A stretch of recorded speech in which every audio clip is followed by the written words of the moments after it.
नमस्कार, मैं हूं आशीष चित्रांशी और आप देख रहे हैं द न्यूज लॉन्चर। 4 बांस 24 गज अंगुल अष्ट प्रमाण, ता ऊपर सुल्तान है, मत चूको चौहान। चंद्रबरदाई ने पृथ्वीराज रासो में लिखा और उस काव्य को पढ़ने के बाद जो ऐतिहासिक रूप से हम लोगों ने जाना वो ये था कि पृथ्वीराज चौहान शब्द भेदी बाण चलाता था। पृथ्वीराज चौहान को मतलब न भी दिख रहा हो, बता दिया जाए कि ऐसे चल रहा है, इतने ऊपर फलाना बैठा है, तो आंख बंद करके संहार संभव था। और ऐसे ही पृथ्वीराज चौहान ने गोरी को मारा था। पृथ्वीराज चौहान की क्षमता। पृथ्वीराज चौहान से पहले ये ऐतिहासिक दौर का है, और पहले चलिए राजा दशरथ के शब्द वेदी बाण से श्रवण कुमार और फिर राजा दशरथ को पुत्र वियोग का वो अभिशाप, वो भी याद करिए। बहुत महत्वपूर्ण खबर है, इसलिए मैं बहुत महत्वपूर्ण खबर इसलिए याद दिला रहा हूं।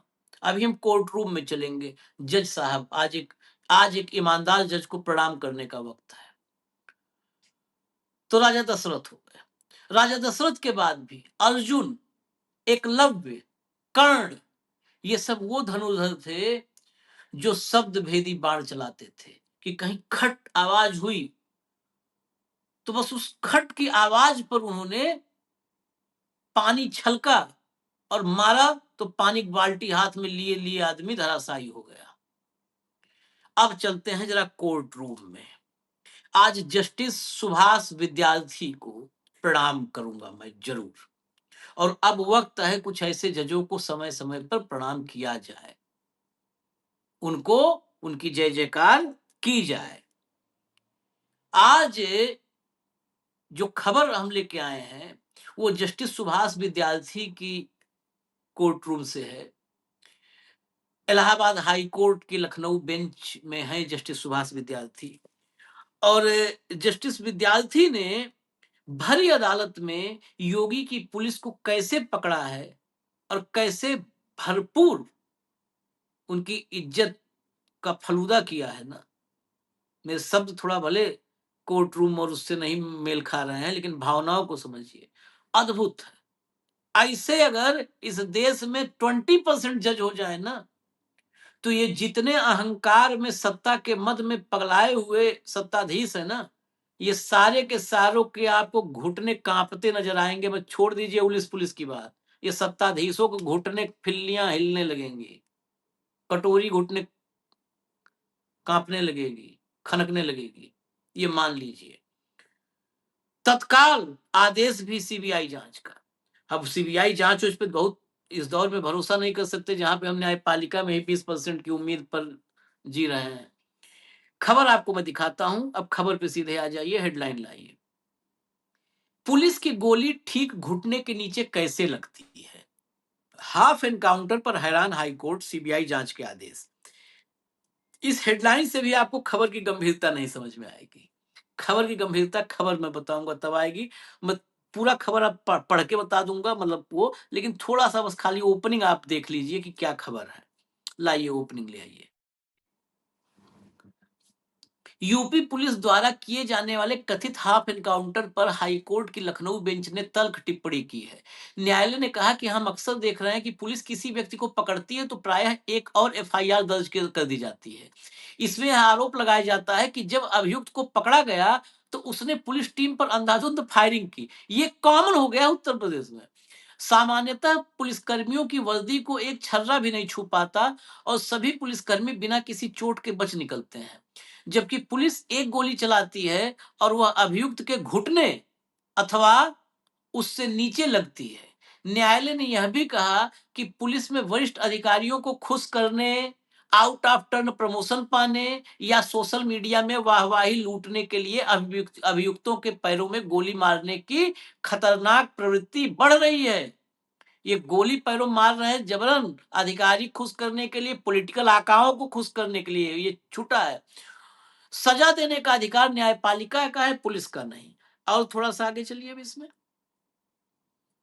इन टिप्पणियों के साथ न्यायालय ने श्रावस्ती में हुई एक कथित पुलिस मुठभेड़ की जांच सीबीआई को सौंप दी। न्यायालय ने कहा कि पुलिस की ओर से दर्ज एफआईआर में कई गंभीर विसंगतियां हैं और प्रथम दृष्टया थाना प्रभारी द्वारा घटना का गलत विवरण प्रस्तुत किया गया प्रतीत होता है। न्यायालय ने सीबीआई को जांच पूरी करके रिपोर्ट यथासंभव 3 माह में पेश करने का आदेश दिया है।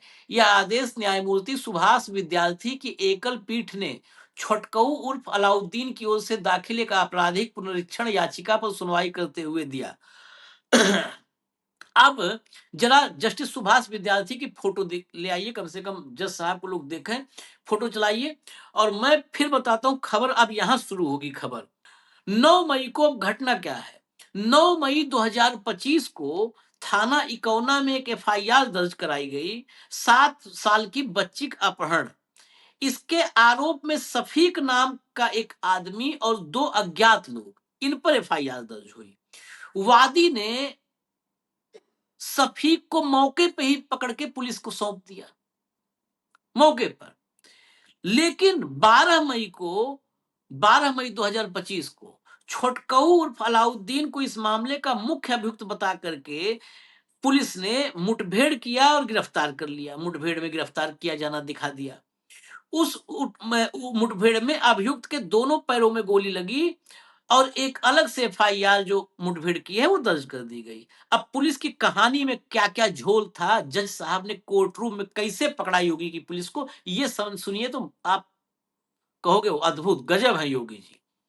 मुठभेड़ से संबंधित एफआईआर में थाना अध्यक्ष अश्वनी कुमार दुबे समेत 5 उप निरीक्षक एसआई, एक मुख्य आरक्षी और 6 आरक्षी, कुल 13 पुलिसकर्मियों को एक ही सरकारी गाड़ी में गश्त पर दिखाया गया था।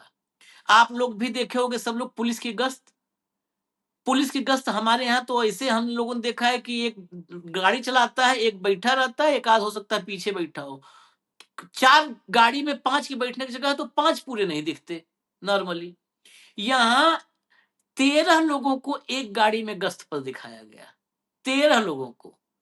इंस्पेक्टर, सब इंस्पेक्टर 5, एक हेड कांस्टेबल, 6 कांस्टेबल, 13 पुलिसकर्मी एक सरकारी गाड़ी में गश्त कर रहे थे। आप सोचो 13 एक गाड़ी में कैसे बैठेंगे। 7 सीटर गाड़ी में भी 7 नहीं, वो भी पुलिस वाले। अब कौन सा बारात जाना है कि भाई चलो भतीजे की बारात में हम पीछे छूट जाएंगे। 13। कोर्ट ने, जज साहब ने यही पहले पकड़ा। कहा जब तक गाड़ी कोई मिनी बस या एसयूवी, मतलब मिनी बस ना हो, अगर मिनी बस है तब तो 13 बैठ जाओगे। कोई जीप या कोई एसयूवी इस समय, चाहे फॉर्च्यूनर हो चाहे कोई, किसी में 13 आदमी नहीं बैठ पाएंगे। तुम 13 लोग गश्त कैसे कर रहे थे? तो यहीं पे आधा हक्का बक्का हो गए, सब ऐसे पकड़े गए। अच्छा, कोई यहाँ पकड़ता नहीं ना। आजकल तो अदालतों में भी जस्टिस सुभाष विद्यार्थी हैं, इसलिए हो गया। सुभाष विद्यार्थी वही है। मैं आपको याद दिला दूं, राहुल गांधी पर विघ्नेश शिशिर ने जो केस किया था, उसमें राहुल के खिलाफ फैसला लिखने जा रहे थे। ये वकीलों ने गुमराह किया था, सरकारी वकीलों ने, उस पर बहुत वो भड़के थे। लेकिन वो फैसला लिखने से पहले उनके दिमाग में स्ट्राइक कर गया। तो उन्होंने जब पलट के पीछे पहले चेक किया तो लगा उनको कि गलत फैसला लिखने जा रहा हूं, तो उन्होंने फैसला रोक दिया और बहुत फटकार लगाई कि तुम लोग गुमराह करते हो। और बाद में उन्होंने उस केस को छोड़ दिया कि मैं इस केस की सुनवाई ही नहीं करूंगा। विघ्नेश शिशिर को बहुत उसमें क्लास लगाई थी उन्होंने, भाजपाई को। तो वही है सुभाष विद्यार्थी। तो ऐसे ही जज के लिए मुमकिन भी है। तो अब आगे आगे बढ़ते हैं कहानी में। पुलिस की कहानी के अनुसार सूचना मिलने पर 13 तो गश्त पे थे, लेकिन जब सूचना मिली तो स्वाट टीम के 10 और पहुंच गए, स्वाट टीम के। अब 13 10 23, जज साहब ने कहा 23 लोग मिलके भी नहीं घेर पाए। 23 लोग मिलके भी एक ऐसे आपराधिक अभियुक्त को नहीं घेर पाए जिसके पास पुलिस के मुताबिक एक देसी कट्टा और 2 कारतूस थे। एक देसी कट्टा, 2 कारतूस थे। स्वाट से लेके और सब मिलके 23 लोग उसे नहीं घेर पाए, घेरने में नाकाम रहे और बचाव के लिए आखिरकार गोली गोली चलानी पड़ी। गोली चलानी। अब आगे देखिएगा।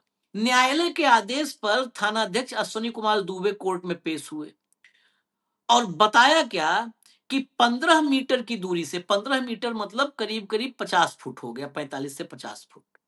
50 फुट आप ध्यान सोच लीजिए कितनी दूर होगा। 45-50 फुट की दूरी से दुबे जी ने 9 mm की सर्विस पिस्टल से 2 गोलियां चलाई और दोनों गोली दोनों पैर में, एक अलग-अलग पैर में दोनों गोली लगी, दोनों गोली। और ये कब किया? रात के अंधेरे में 12 बजे रात के आसपास, 12 बजे रात के आसपास। गोली देख के नहीं चलाई थी, बताया जो अदालत में, उसके मुताबिक उसके पास जो देसी तमंचा था अभियुक्त के पास, उसमें वो कारतूस लोड कर रहा था। मैं क्यों सुनाया था यहाँ क्लियर होगा, इतना जो ज्ञान एकलव्य से लेकर के और पृथ्वीराज चौहान तक। वो देसी तमंचे में जब कारतूस लोड कर रहा था, तो उस आवाज को दुबे जी ने सुना, थानाध्यक्ष ने, दुबे जी ने, और आवाज सुन के 2 गोली फायर की और दोनों पैर के घुटनों के नीचे दोनों गोली लग गई। इन्हें तो अगर इनका ये टैलेंट पता चल जाएगा तो डोनाल्ड ट्रंप अपनी सिक्योरिटी में बुला लेगा। छोड़िए मोदी उदी जी की बात, आप डोनाल्ड ट्रंप की सिक्योरिटी में जाएंगे, उसके ऊपर आजकल बड़ी फायरिंग हो रही है, उसकी सिक्योरिटी में इनको बुला लिया जाएगा दुबे जी को, दन्न से। एक ऐसा आदमी अंधेरे में सांस की आवाज सुन के नाक उड़ा देता है। मक्खी नाक पर बैठी है, पंख हिला तो मक्खी उड़ा दिया तलवार से। अब इसमें आगे क्या हुआ? जो अभियुक्त है, जो है छोटकू, अभियुक्त को पहले, इससे पहले 6 साल की एक बच्ची की हत्या और इज्जत लूटने के आरोप में ट्रायल कोर्ट से मृत्यु दंड की सजा मिली थी। सुप्रीम कोर्ट ने, हाई कोर्ट में भी उसकी ये दोष सिद्धि कायम रही, लेकिन सुप्रीम कोर्ट ने 2023 में उसे बरी कर दिया था। अब कोर्ट को क्या आशंका है पुलिस पर कि सुप्रीम कोर्ट ने उसको बरी किया तो उसमें पुलिस की बड़ी फजीहत हुई कि बताओ 6 साल की बच्ची की हत्या और व्यभिचार में जिसे पकड़ा था, इसका मतलब फर्जी पकड़ा था। तो न्यायालय को ये डाउट, संदेह है कि पुलिस उसी से चिढ़ी हुई थी और इसी चिढ़ में ये पूरा का पूरा रचा, स्वांग ड्रामा रचा। अब देखिए, अब सिर्फ पुलिस, हमने योगी पुलिस बार-बार कहा, योगी जी को देखिए फिर अदालत में ये चल रहा है। यहाँ पर क्या महकमा कैसा है, कैसा डीजीपी होगा, कैसा डीजी लॉ एंड ऑर्डर होगा, कैसा डीजी एटीएस और एसटीएफ होगा, अद्भुत है। ये 23 पुलिसकर्मी थे ना, इन 23 पुलिसकर्मियों को इस मुठभेड़ के बाद, एनकाउंटर के बाद उत्कृष्ट कार्य के लिए पुरस्कृत भी किया जा चुका है। सोचिए, योगी है तो मुमकिन है, इनको उत्कृष्ट कार्य के लिए पुरस्कृत कर दिया गया।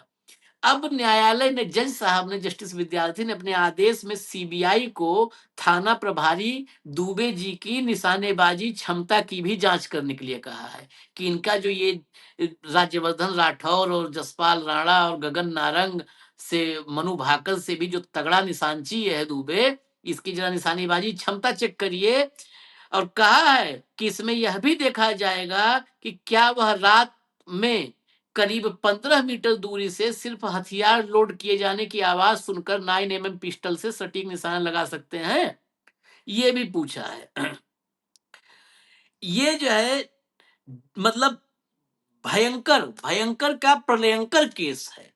तो मैं पूरा केस आपको बता दिया, बस यहीं मुझे इजाजत दीजिए और आप देखते रहिए ये दौर कितना गजब है, अजब है, गजब है। इसके लिए मेरे पास शब्द कम है। नमस्कार।